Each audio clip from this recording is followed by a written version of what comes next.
un conseil d'achat ou de vente. J'effectue cette analyse à partir de mes indicateurs. Ne prenez pas ça comme un conseil. Faites vos propres recherches et investissez en conscience en fonction de votre objectif d'investissement. L'or a beaucoup progressé ces derniers temps, environ 18%.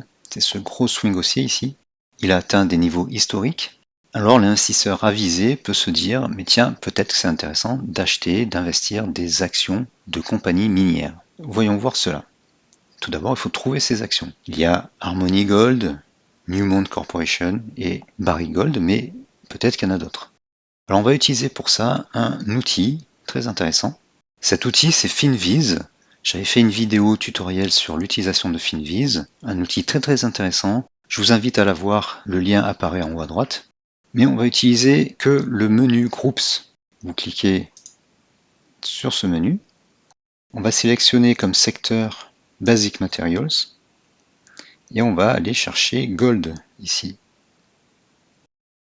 Et on va même aller voir performance sur un mois. Vous vous retrouvez dans le screener, la page screener de Finviz et vous avez toutes les actions américaines du secteur. Donc il y a par exemple AU, Anglo Gold, connu. Il y a tout un paquet d'actions et on peut voir le graphique et voir si elles montent ou pas. Alors, le graphique est un peu trompeur parce qu'il est assez court terme. Donc on va aller voir ARMN. Nous revoilà dans TradingView. Donc ARMN est très baissière, elle était à 200 et quelques, même 300 en 2014, en 2012. Elle est plus qu'à 3. Bon, donc c'est pas une bonne affaire.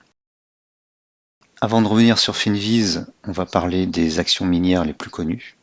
Donc il y a Gold. Alors c'est pas un groupe de variétés, c'est Barrick Gold Corporation. Elle a été haussière un certain temps, un certain nombre d'années, et depuis elle stagne un peu. Et elle est au plus bas, et vu la progression de l'or, et son cours qui reste quand même dans un range en bas d'un autre range, parce que là on va dire qu'on a un range ici, on a un plus haut en tout cas, on a une résistance. Là on a une zone de plus bas, voilà. Et elle est proche de cette zone alors que l'or explose à la hausse. Donc c'est pas génial. Ensuite il y a Newmont, NEM. Non, ce n'est pas une société chinoise. Elle est aussi au plus bas. Elle a rebondi, mais bon, pas plus que d'habitude. Elle est dans un canal baissier.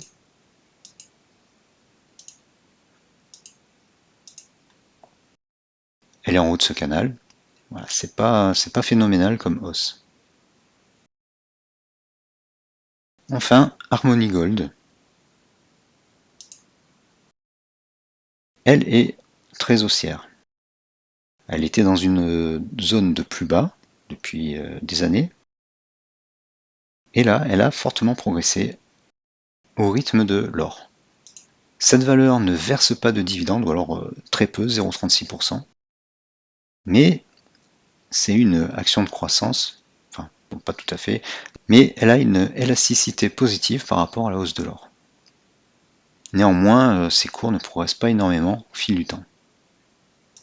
Mais je suis positif sur celle-ci puisque elle a progressé avec l'or. Donc c'est déjà un bon point. En fait, ce qui pourrait expliquer que les actions de minières ne montent pas forcément avec le prix de l'or, eh bien c'est que elles ont des coûts qui, eux, ne varient pas avec le prix de l'or. Ou peut-être qu'elles n'arrivent pas à produire plus. Là, si vous avez une explication, laissez-la dans les commentaires. Donc jusqu'ici, à part Harmony Gold, c'est pas génial les actions de minières. Il vaut mieux à la limite investir sur l'or, ça rapporte plus. Parce que l'or est au plus haut historique. Voilà, donc Harmony Gold est au plus haut, en tout cas dans ce range-là. Elle a fortement progressé avec les prix de l'or, donc elle a une élasticité positive au prix de l'or. Néanmoins, elle n'est pas non plus sur des plus hauts historiques. Donc on peut se demander s'il ne vaut pas mieux investir directement sur l'or. Je vous en ai parlé dans une autre vidéo. Vous pouvez cliquer sur le lien qui apparaît en haut à droite. Alors pourquoi les actions de compagnies minières ne montent-elles pas en flèche avec les prix de l'or? Eh bien ça pourrait s'expliquer par des coûts ou une production qui ne peut pas être augmentée, des stocks qui sont pleins, je ne sais pas. Revenons à Finviz pour voir s'il y a d'autres valeurs. Donc ARM semblait croissante, mais ça n'est pas le cas finalement, ou disons qu'elle est sur le long terme, elle est décroissante. Il y a EGO, HMI, on l'a vu, donc on va essayer EGO. Elle est aussi très en deçà des plus hauts qu'elle a connus en 2010-2011. Elle progresse, mais bon, c'est pas top. Alors revenons sur Finviz.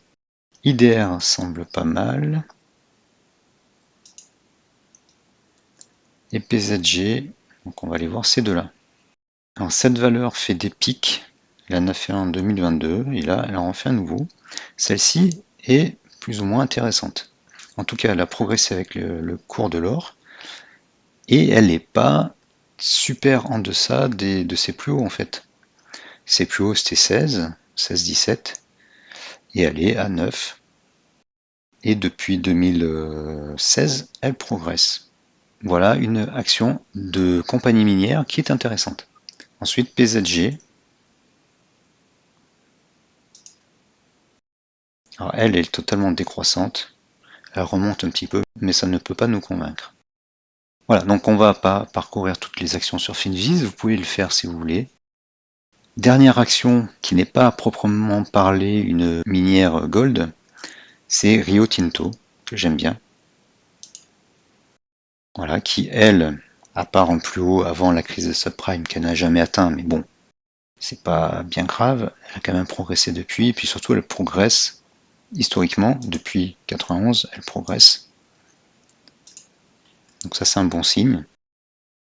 Là on a un grand triangle, donc bon, on pourrait sortir par le bas, mais ça m'étonnerait quand même.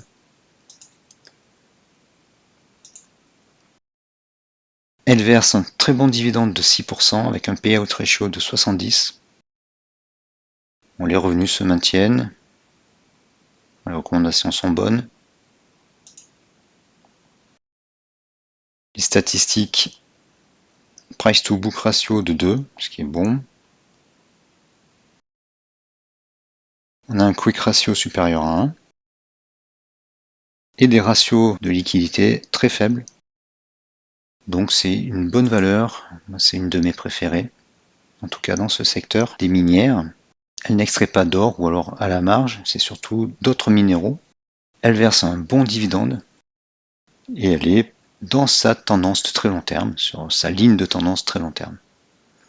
Donc vous pouvez initier à ce niveau-là un petit dollar cost averaging, parce que si vous attendez qu'elle descende encore plus, bah là il va falloir attendre une crise. Voilà, en conclusion de notre tour d'horizon des actions de compagnies minières, nous avons HMI Harmony Gold qui est intéressante, qui a une élasticité positive au prix de l'or. Cependant, elle est globalement plus ou moins baissière. En tout cas, elle est sur ses niveaux bas. Et Rio Tinto qui n'extrait pas d'or, mais que je vous pousse un petit peu parce que c'est ma préférée. Et elle verse un fort dividende alors que Harmony Gold ne verse pas de dividende. NEM et Barrick Gold en versent. NEM c'est du 3% et en plus là elle a un bénéfice négatif. Et Barrick Gold verse 2,38%. Merci d'avoir suivi cette vidéo. Enfoncez le pouce bleu, partagez la vidéo, laissez un commentaire même si c'est pour rien dire. Abonnez-vous. Merci et à bientôt.